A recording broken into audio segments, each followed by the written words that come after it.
Hello my dears, today we will be talking about how to read a heating curve, and that is this diagram that you see here.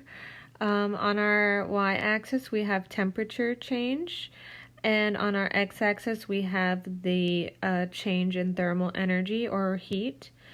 You're also going to see a constant slope, so basically this flat line here for going from A to C, and then over here going from C to E. So wherever you see a flat line, that's going to indicate that a phase change is happening here. Now, in a phase change, we are adding energy, but the energy is being used to separate molecules. So this is why our temperature doesn't change. During a single phase change, the energy makes the molecules move faster. So that's why the temperature changes. So basically, we're going to see a temperature change when you're going on these diagonal slopes here. Okay, so anytime you see a diagonal slope, that means that you are undergoing a temperature change. Okay, and anytime you see this constant slope that's indicated in the yellow here, that's going to be a change in phase, which will change the potential energy. So what we are observing here is, I want you to imagine water. Okay, when you have a solid water, that is ice. Liquid water is just a cup of water. And gas is going to be our steam. Okay, so our phase changes are here. If I am adding heat, so heat, remember, heat is being added or heat is being removed.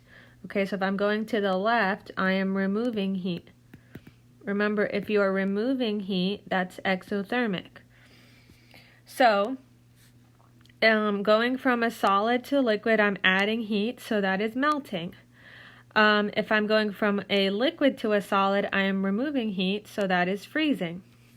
Similarly, in our liquid to gas, okay, if I am going from a liquid to a gas, that's vaporization, also known as boiling, so that's how we get our steam.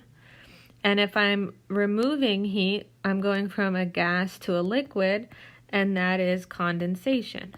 Okay, so again, these lines are flat here because we are showing that the energy is being used to separate the molecules. And because it's being used to separate the molecules, the temperature is not going to change. Okay, but the temperature does change when we are changing kinetic energy. Remember, kinetic energy is the energy of movement, and we cannot have an increase in kinetic energy without increasing the heat, okay? Because the more heat we have, the more the molecules are moving faster. Therefore, faster movement means more kinetic energy.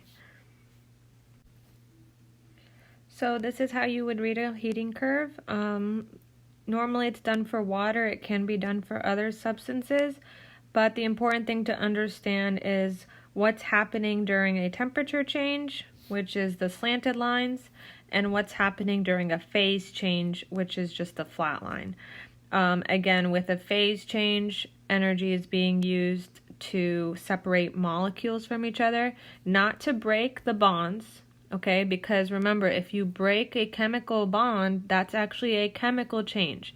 Okay, what we're doing right now is physical changes only.